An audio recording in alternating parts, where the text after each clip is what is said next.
And thanks, Tucker. And this is a Fox News alert. Senator Jeff Sessions has now been confirmed by the U.S. Senate to serve as the Attorney General in the Trump administration. Tonight, Jay Sekulow, Pam Bondi will react in just a few moments.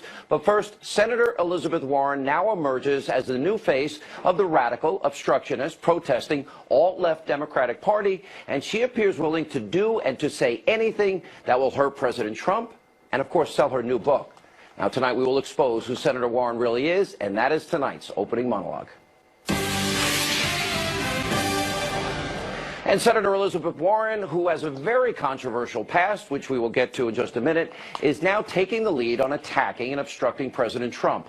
Now, last night, Warren took to the Senate floor to smear and slander Jeff Sessions. It got so bad that the Majority Leader, Mitch McConnell, had to invoke Rule 19, which states, quote, "No senator in debate shall directly or indirectly by any form of words impute to another senator or to other senators any conduct or motive unworthy or unbecoming of a senator."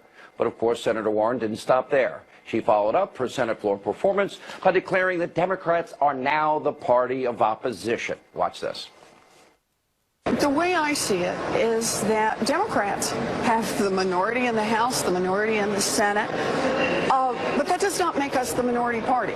We are the party of opposition, and that is our job. In other words, the party of what? Madonna, Ashley Judd, Occupy Wall Street, Black Lives Matter? Now, this is not the first time that Senator Warren has gone off the deep end, if you will, and into the gutter to score cheap political points. You may remember when she viciously attacked Donald Trump during a campaign rally. This was with Hillary Clinton. Take a look at this. I got news for you, Donald Trump. Women have had it with guys like you. And nasty women have really had it with guys like you. Get this, Donald. Nasty women are tough. Nasty women are smart. And nasty women vote. Nasty women. You sound just like Ashley Judd. Now, Senator Warren is perfectly willing to throw stones, but tonight she needs to remember she lives in a glass house, and here's why. Now, back in 2012, when Elizabeth Warren was first running for Senate, her opponent, then Senator Scott Brown, exposed she isn't exactly honest in any way about her heritage. That's why Donald Trump gave her the nickname Pocahontas. Now, according to the Boston Globe, back in 1984, Warren and members of her family contributed recipes to a Native American cookbook where she signed her name, Elizabeth Warren Cherokee. Then in 1986, Warren listed herself as a, quote, minority in the American Associate of Law School's Directory of Faculty, which is commonly used by recruiters. And then in the early 1990s, she was hired by Harvard as a law professor, and the university actually touted Warren's phony ancestry. And then in 1995, Elizabeth Warren, she stopped listing herself as a minority after she took a tenured position at Harvard Law School. Of course, after being exposed as fake Pocahontas, she claimed that she didn't know Harvard had used her unconfirmed heritage to appear more diverse. Warren also denied that she ever used her unproven lineage to gain a professional advantage. Instead of coming forward and being honest, back in 2012, during the height of the controversy, Warren instead lied and said this. As I said, these are my family stories. I have lived in a family that has talked about Native American, talked about tribes since I've been a little girl. I still have a picture on my mantle at home, and it's a picture my mother had before that, a picture of my grandfather.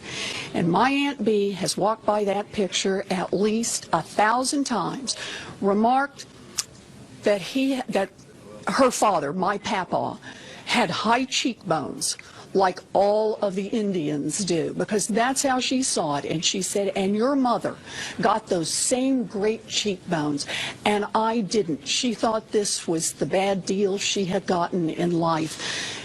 Being Native American has been part of my story, I guess, since the day I was born. I don't know any other way to describe it. High cheekbones? Family stories? Really? Now, that's fake Pocahontas' proof that she's a Native American. Now, the truth is, there is zero proof to back up Elizabeth Warren and her lie. In fact, the 2012 scandal didn't stop her from writing about these, quote, family stories and high cheekbones in her 2014 book.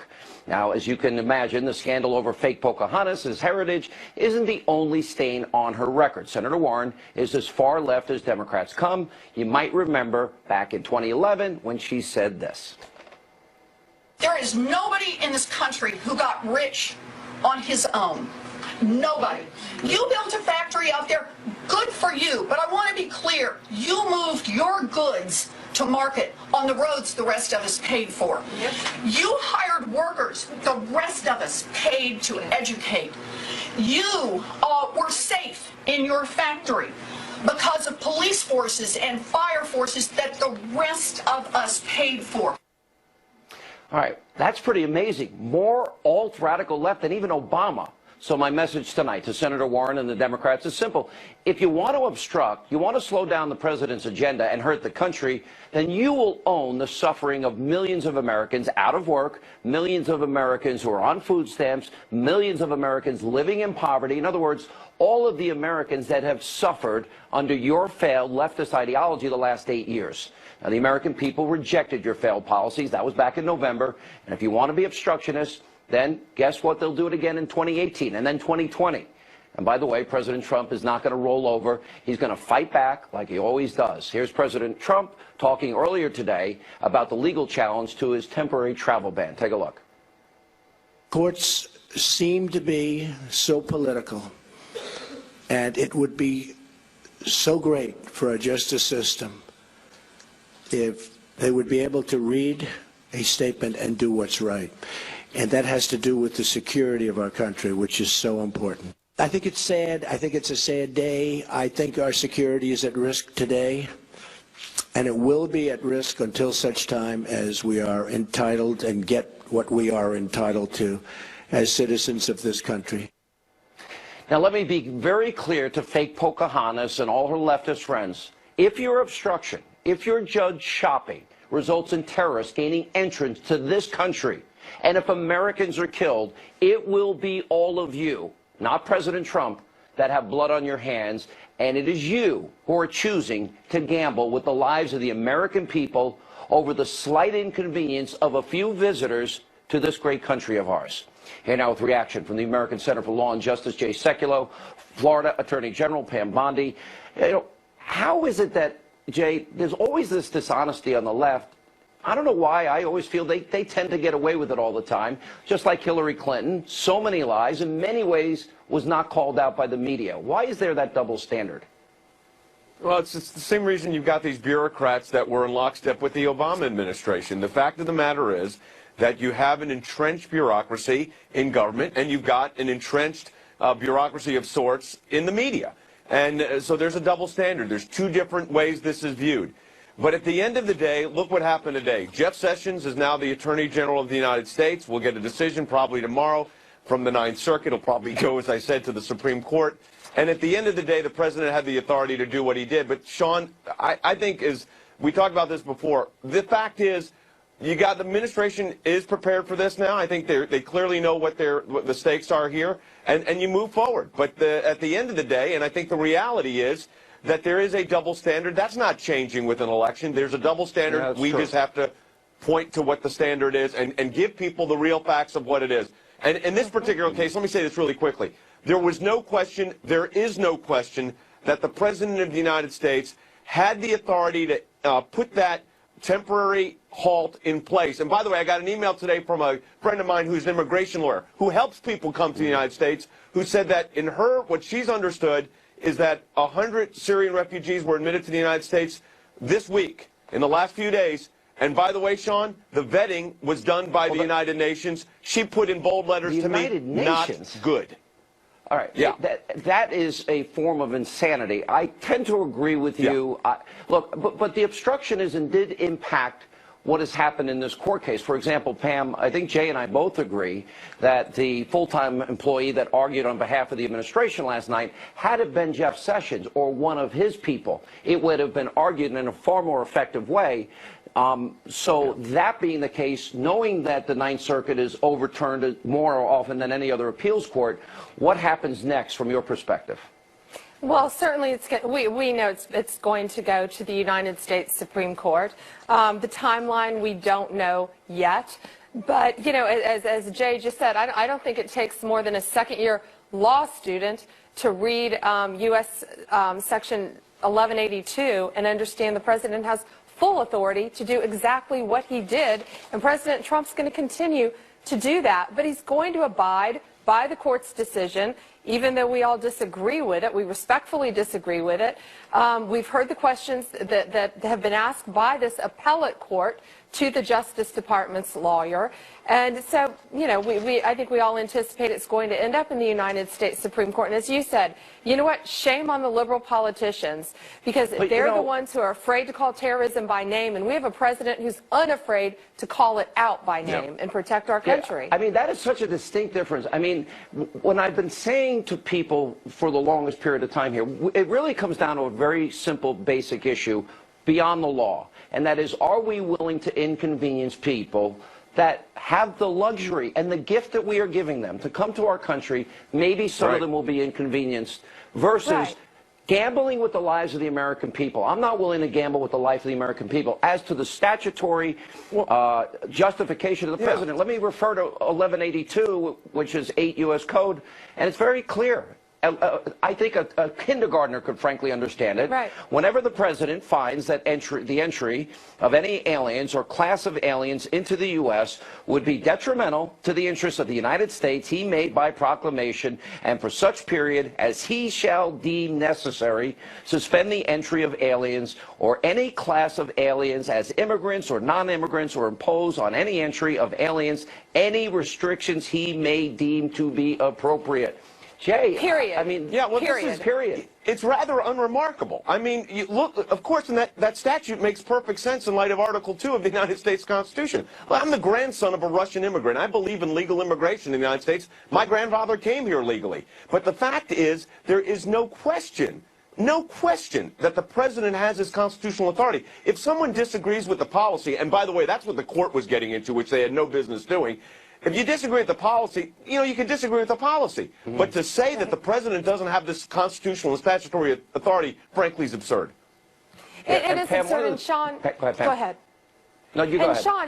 Sean, and to follow up on what Jay was saying, legally, you look at the four corners of that document, you look at what that district court said, you don't start asking questions about Rudy Giuliani. That is absurd. Talking about news stories is absurd. They want to listen to the news. Let them listen to what happened with the 22 med students from Great Britain who left Sudan and went to Syria to join ISIS. Those two countries are on the list. Look what happened in Yemen with the 14 al-Qaeda members who were just taken out. That was on the news. But they want to discuss political statements made by Mayor Giuliani. That does not happen in a court of law, nor should it ever. Right. All right, guys. Right. Really well said. I'm not expecting the Ninth Circuit, which we know is radically left. They went judge shopping on purpose to come back for the administration, but I would expect the Supreme Court and Justice Kennedy to do the right thing. Guys, good to see you both. Thank you. And coming up, we have more reaction to the legal battle over President Trump's temporary travel ban. Senior advisor to the president, Stephen Miller, he is here next with reaction. And also coming up tonight, the fact that he is wrapping his arms around Putin while Putin is continuing to advance into Korea. Congresswoman Maxine Waters, while trying to attack President Trump, says Putin is invading Korea, and Nancy Pelosi doesn't even know who the president is. The left is truly unhinged. We'll get reaction from Doug Schoen, Charlie Hurd as we continue on this busy news night tonight on Hannity. We have a president that acted 100% lawfully to keep people out of this country from 7 countries that we did not have the proper information to ensure they were coming into this country with the appropriate means and motives. If at some point the president doesn't have the power, as given to him in law, to protect this country, I think that really questions what a slippery slope we're on. All right, that was White House Press Secretary Sean Spicer. That was earlier today, insisting that President Trump's temporary travel ban is completely constitutional and, of course, necessary. Now, we're still waiting for the decision from the Ninth Circuit Court of Appeals regarding that executive order. And earlier today, President Trump took to Twitter to slam the court system, tweeting, quote, "Big increase in our traffic into our country from certain areas, while our people are far more vulnerable as we wait, you know, for what? It should be an easy decision." Joining us now with reaction, Senior Advisor to the President, Stephen Miller. Steve, good to see you, my friend. Hey, good to be back on. Thanks, Sean. All right. The fact that this keeps being referred to by a very dishonest media as a Muslim ban even was brought up by one of the judges in the Ninth Circuit. And he even, by his own estimation, said about 85% of Muslims worldwide are not impacted. Let me put up on the screen so everybody can see the 43-plus Muslim majority countries, which is about 90% of Muslims worldwide, are not impacted by this. You know, all of these Muslim majority countries aren't impacted. So the question is, how do you react to the dishonesty, A, in the media, and in the response by these groups before the Ninth Circuit? Sean, you're right. It is extremely dishonest, and it is frankly contemptible the way that false statements have been made about the president's lawful, necessary, and fully constitutional action. You've done a great job, Sean, in putting the statute up on the screen for everyone to see clear. 212F, 8 U.S.C. 1182. This is the apex of presidential power, delegated to the president by Congress and by the Constitution to suspend the entry of aliens into the United States. Let's be very clear about this fact. No alien in a foreign land has a right to demand entry into the United States of America. They can never have such a right. Rights adhere to people living inside the United States of America, period. And politicians, Stephen, should not have the right to gamble with the lives of Americans for the convenience or lack of inconvenience for those that we are generously, I would argue, allowing to visit this country. That's such a great point. We admit 80 million people a year into our country as travelers every single year through airports, land ports, seaports. The idea that even modest, sensible restrictions can't be put in place to protect the safety and security of the American people defies description, Sean.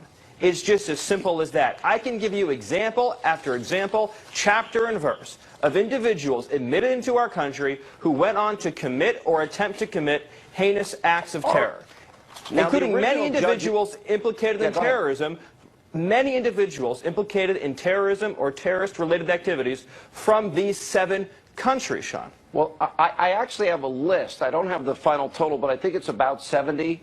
But foreign nationals implicated in terrorism from the 7 identified as in the executive order. Now, the question, I think, here, Stephen, is very important because the judge in this case, the original Seattle judge, actually stated that he didn't know of any examples since 9/11 where that, in fact, had happened. So, again, it's a case of judicial activism, but more importantly, he rendered a decision based on things that we know that are provably false. How many people have you been able to add up that were implicated, foreign nationals, in terror activity in the United States or from those 7 countries? Well, we're working on putting together that list, a final list right now. The list is growing. It's a large list. It's also important to keep in mind that this intelligence determination was made by the Obama administration in 2015 and 2016, that these countries really moving forward in the future would represent a particular area of security concern. But Sean, let's just look at the headlines in recent weeks and months. There was the attack at Ohio State University, the car and knife attack. We've seen example after example in the Somali refugee program of individuals becoming radicalized and joining terrorist groups. Even the examples that you don't see. The reality, Sean, is that it is a daily feature of life for law enforcement officials and federal investigators all across this country to be investigating, interdicting, and preventing terrorist acts that are only in formation, only being conceived of, can only happen because we let these individuals into our country in the first place, and then American lives are put at danger. I don't say it lightly that these people that are fighting the inconvenience of people that want to visit us and come into our country, they would have blood on their hands if one of these people commits acts of terror. And I also think when you actually read the list of countries, Afghanistan, Albania, Algeria, Azerbaijan, Bahrain, Bangladesh, Brunei, Chad, Egypt, Indonesia, which has the world's largest majority Muslim population of 256.3 Muslims that live in that country, or Kosovo, or Kuwait, or Lebanon, Malaysia, Mali, or Morocco, or Niger, or Oman, and I can keep going, Qatar, Saudi Arabia, Egypt. All of these countries, all of them, they're not impacted. And a dishonest media constantly refers to this falsely as either Chuck Todd saying a religious test or a Muslim ban.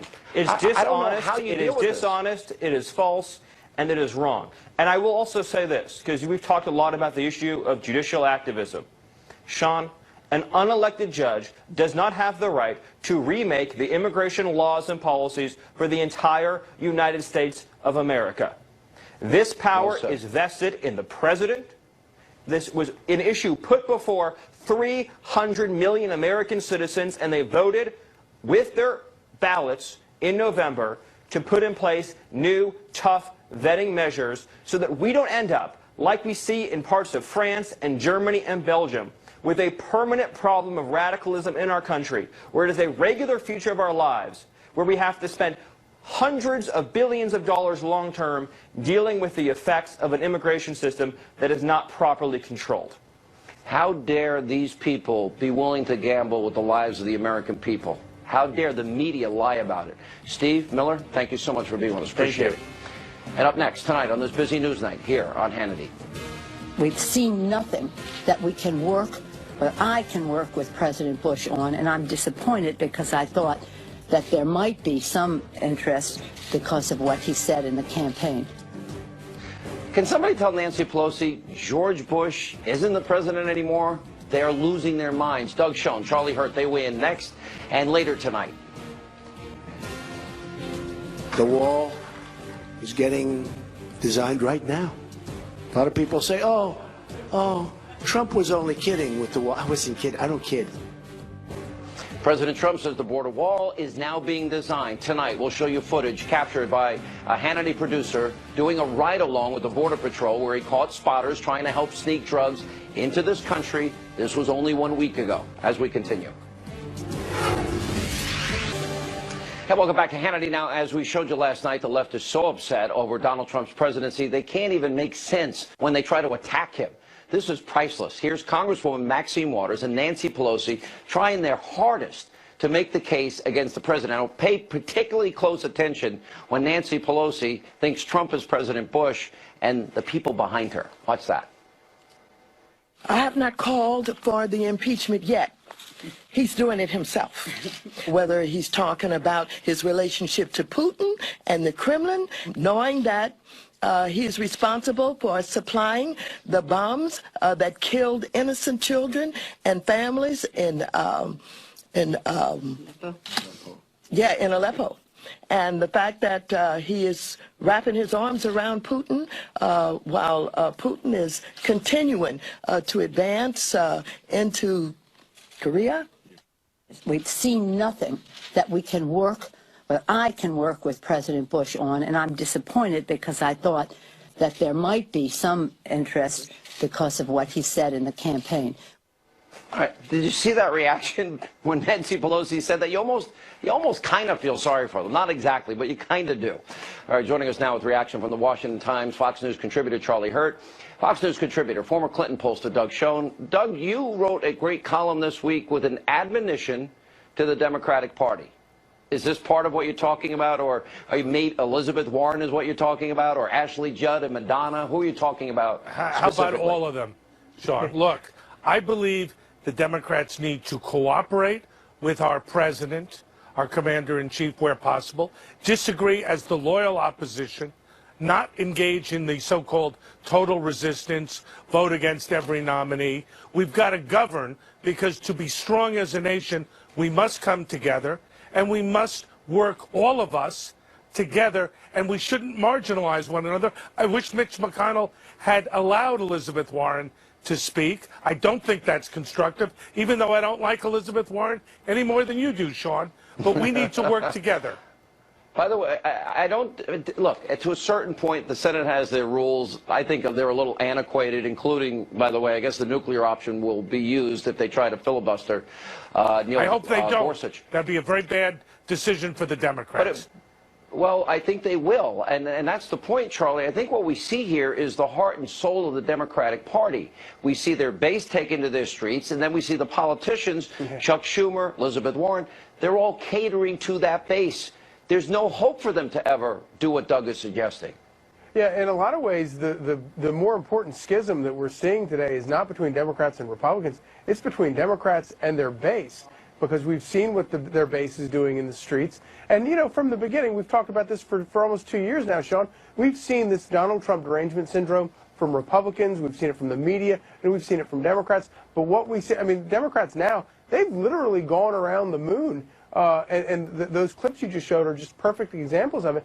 And when you have that sort of stuff going on juxtaposed to that fascinating segment you just had with Stephen Miller, where he's talking about the need to control the people that are coming into this country and the need to keep, to keep radical Islamic terrorism off of our shores. When you juxtapose those side by side, there is no question where the American people are going to go, in terms of voting. Yeah, you know, Doug, I'll throw this last question at you because the last 8 years, you know, I read statistics the entire year last year about how bad the Obama record was. This is it. More people in poverty, on food stamps, out of work, the worst recovery, the lowest home ownership rate, all those things. These are real people. That had a big impact on, I believe, the election and the results of the election. Now, Hillary didn't really run on an agenda. She couldn't run on Obama's record. And I don't see what the next step is, except I see the hard left pulling this party even further to the left. Isn't that the exact opposite direction they need to go? Oh, it absolutely is. And, Sean, I would have, as the loyal opposition, spoke out about the moral equivalence that Donald Trump offered between Vladimir Putin's Russia and the United States, but we don't have a strong national defense as a core value of the Democratic Party. It was left to the Republicans to do it. But your premise is right. If my party does not move back to the center, they will be consigned to permanent minority status or even obsolescence. That's just a fact. And I will welcome you to the Conservative Party anytime you're ready. I'm a registered Sean, I'm always conservative in New happy York. to work with you and be with Charlie. It's a great pleasure. Listen, it's really simple for me. I want my homeland safe and secure. So do I. I want Americans in poverty, on food stamps, out of work, to have jobs, Sean, and the I wanted you to run recover. for president That's it. myself. We preferred you to Donald Trump. All right, guys. Thank you very much. All right, up next tonight, right here on Hannity. The wall is getting designed right now. A lot of people say, oh, Trump was only kidding with the wall. I wasn't kidding. I don't kid. He wasn't kidding about vetting refugees. He wasn't kidding about an originalist on the Supreme Court. And you can hear Donald Trump right there. The wall is already being designed. Up next, we'll show you exclusive footage shot by one of our producers during a ride-along with Border Patrol. They literally caught last week scouts who were trying to sneak drugs into your country for your kids. And later, Congresswoman Marsha Blackburn is here along with Congressman Louis Gohmert to talk about the future of Obamacare. Why don't Republicans have a replacement plan ready? That's all coming up straight ahead. Thankfully, President Trump does too. I am going to protect and save your Social Security and your Medicare. You made a deal a long time ago. Now it's Congress's turn. Tell them to protect Medicare. The wall is getting designed right now. A lot of people say, oh, Trump was only kidding with the wall. I wasn't kidding. I don't kid. I don't kid. I watch this and they say I was kidding. No, I don't kid. I don't kid about things like that, I can tell you. No, we will have a wall. It will be a great wall, and it will do will be a big help. Just ask Israel about walls. Do walls work? Just ask Israel. They work. We'll call it the Great Wall, not of China, of Trump. But anyway, that was the president earlier today announcing that the border wall is very much in the works. And while the new administration is determined to move ahead with the construction of the wall, well, Univision anchor and Fusion host Jorge Ramos, he wrote an article published yesterday, quote, I've always publicly acknowledged that the United States gave me opportunities that Mexico, my country of origin, did not. But decades after I arrived here, the anti-immigrant rhetoric being turned into policy under Donald Trump has made me realize I just don't recognize this country anymore. Now, perhaps it's important to understand why President Trump is so adamant about protecting our border. And I hope Jorge Ramos might be watching, because last week we sent a show producer from the Hannity Show to Arizona to do a ride-along with the Border Patrol, one of more than a dozen times we've done this.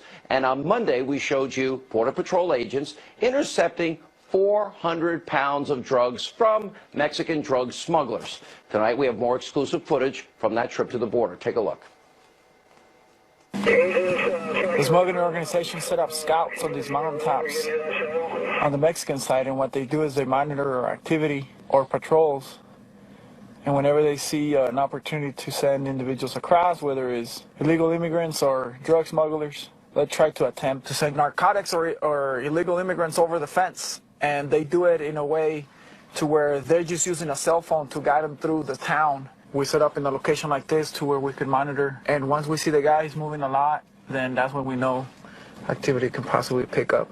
Just from where we're standing here, we have 3 surveillance towers that can pretty much guide agents into any location. You know, they're doing the same thing, so their job is to counter our movement, and our job is to counter their movement to make an arrest. In an area like this, in an urban environment, we have seconds to minutes to make an arrest, and our job is to identify, you know, where the scouts are at. So what they do is they set up and start surveying and see how many agents or law enforcement is nearby, and if they see an opportunity, they're going to make an attempt. He's dropping down. Go behind Whiskey 6. He's in our alleyway behind Whiskey 6. Probably heading towards the recycling center. I need somebody to take the road that drops down to the corral. South side of the new warehouse. The easternmost trailer. The 4 trailers parked south of the new warehouse. Stop your passenger side south. Keep going south. Video check. Let's go. Yeah, 10-4, we went passenger. We're going to tape. And yeah, they came over. He's hiding underneath the trailer. He should be on the north side. It's hiding close to the border.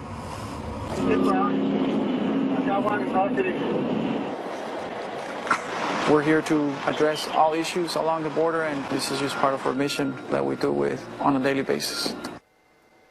You know, if the wall is there, the drugs don't get into the country. If the wall is there, human trafficking stops. Joining us now with reaction, former Pinal County, Arizona Sheriff Paul Babu and immigration attorney Francisco Hernandez. You know, I want to go back to Jorge Ramos Francisco. I want to talk about him for a second because he's a Class A hypocrite. Because in Mexico, you know the truth. You know what Mexico does to illegal immigrants from Central America, El Salvador, Nicaragua. They put them in jail. This one. He's an idiot. Yeah, he's an idiot. Okay. He set us back 10 years. I won't disagree with you because they put them in jail and then they deport them immediately, and they are not treated humanely. And here we have, I went down, as you know, 12 times to the border, and you were down there one of those times with me. And you gave me a great pair of cowboy boots, and I still wear them. You still wear them good. I appreciate it. But you saw when we were there a family illegally enter the country, an El Salvadorian family. I was there. Yes. I watched with Rick Perry in an 8-year period, 642,000 crimes, including rape and murder, committed against Texans alone by illegal immigrants. So a border solves our problem. Just build it. Well, okay, you know what? If you want to build it, that's okay. You're going to have to get the money appropriated from Congress. And you know what? It's time to fish or cut bait. Let Congress speak, and they will. Henry, you and then Mexico will pay us back. When we started arguing when about we renegotiate it's time for Congress. Okay, yes, then Mexico will pay us back. I love the idea. All right, absolutely. Sheriff, I want to, you know, it's funny to listen to a lot of people and their doubt of Donald Trump. Let me put up on the screen just some of the things that he has done in, what, the 3.5 weeks he's been the President of the United States. You know, he's eased the burdens of Obamacare, as he promised. He froze regulations. He took us out of TPP. He instituted a government hiring freeze since he has been in office. No federal funds to countries that are giving abortions abroad. He's advancing the pipelines, the Dakota Pipeline and the Keystone Pipeline. The border wall, now we know that they are beginning construction, number one, and they're also putting the design together. He's ending sanctuary cities, as he promised. He's also going with his extreme vetting plan, another promise. He's rebuilding the military. He's drafting a plan to defeat ISIS, a 5-year lobbying ban, and he did nominate an originalist from the list he gave us back in May, Neil Gorsuch, to the Supreme Court. He seems to me like a guy that's expeditiously keeping promises. Why do people doubt him? Well, promises were made and promises are being delivered on right now. Donald Trump is a leader. He's a man of action. He's showing that. It's what we as citizens of this republic have been craving, is someone to lead from the front. When they say something, they actually do it. And we want to put, as he's always said, America and our citizens first. And so we will, again, have a sovereign border that's secured and that's respected. And we will have a wall, knowing that I've helped construct a border fence in California. I've been down in Yuma, seen the effect working with the Border Patrol when our military was there, and we reduced illegal immigration by 94%. I was down with you. I saw it. You were here with me, and you know my deputies, when I was a sheriff, we had the largest drug bust against the Sinaloa cartel, $3 billion. And people think that it's just marijuana. This is cocaine. This is methamphetamine, and it's heroin. That's destroying young lives all across our country. Yes, well said, and you know what? Well you said. could build a wall 100 feet tall. If there's demand for those drugs, we're buying it. We're using it. Okay, right. There is demand. There is demand. I've got to go, but I got to say this, because I think this is really important. You know what? Those that are doubting, all you never Trumpers out there, none of this. All you guys at NRO, all you guys at the Weekly Standard, Brett Stevens at the Wall Street Journal, none of this would have happened. You wouldn't have the Supreme Court nominee you have because of people like you. Maybe you should rethink political politics as a profession, or writing about it. Give him a chance to succeed, and give him a chance to fail. We're going to have to legalize 100,000 Mexicans to build a wall. Put your seatbelt on. Donald Trump is stepping on the Buckle gas. Up. Trump is stepping on the gas. And that's our next topic, by the way. Thank you both. President Trump, he's moving at the speed of light. He promised to repeal and replace Obamacare. What is wrong with Congress? Where is their plan? They've had 8 years to put a consensus plan together. We'll ask Congresswoman Marsha Blackburn and Louis Gohmert what the hell is going on. That's straight ahead. And welcome back to Hannity. President Trump is saying he will repeal and replace Obamacare. So 8 years later, what is Congress? Why don't they have a consensus plan? Here with reaction, Tennessee Congresswoman Marsha Blackburn and Texas Congressman Louis Gohmert. Congresswoman, I'll start with you. You know, I listened to Paul Ryan, and he said that, well, we'll have the repeal and replace by the end of the year, and that's our #1 priority. I'm like, okay, where's energy independence? Where's the economic plan? Where's the corporate tax cuts? Where's the middle-class tax cuts? Where's repatriation? You know, how is it 8 years into this, they don't have a consensus replacement plan? What are they doing there? It's beyond, I don't understand it. Well, Sean, we do know exactly where we're going to head with health care. Quite frankly, going back to the 2010 Blair House Summit, the components are there. We're going to look at changing the health insurance components, across state line purchase of health insurance. You've also got the delivery aspects, getting health care to people.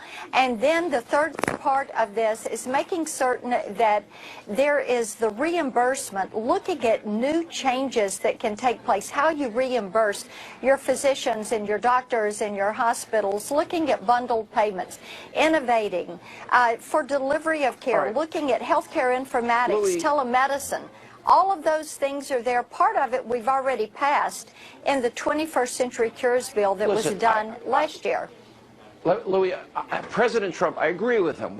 It's got to be done right. Yes. Everybody knows what he talked about during the campaign. We've had since November 8th. We've had 9 plans on the table. And the fact that this is taking so long, and if this is the top priority and it may happen by the end of the year, what does that mean for tax cuts? What does that mean for corporate taxes? It can't wait till the end of the year. It's got to be done before summertime. I've seen this play out too many times. And the great thing, Sean, is we're Republicans. We believe in the ingenuity of America. And once we repeal Obamacare, now there's thousands and thousands of navigators that don't have to continue to be employed and hired. Thousands of IRS agents don't have to be. That can go to health care. And we know that there are people that are chronically ill and chronically poor, and we will make sure that they have the opportunity to get those plans for their states. But we have got to, once we repeal Obamacare, it opens the door to entrepreneurism and new ways, and 60-year-old single white guys and black guys and Hispanic guys, They don't Right, have to pay for maternity care anymore. But you will see massive numbers of choices once we repeal Obamacare because we believe in the ingenuity of America. The choices will be there, but let me warn you, if we don't eliminate the ability for health insurance carriers to violate antitrust laws, then there'll be big monopolies. Listen, I want it done right. Yeah, but I'll use this as my opening monologue. I got to go, but I'll use this as my opening monologue. Go back and tell these people to get their act together and get moving and keep up with the speed of Trump. All right, when we come back, a very important question of the day, straight ahead.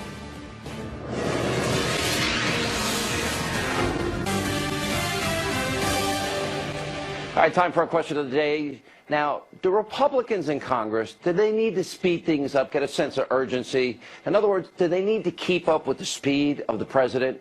I think it's time for them to get a good, quick kick in the backside. And that'll be tomorrow night's opening monologue. Go to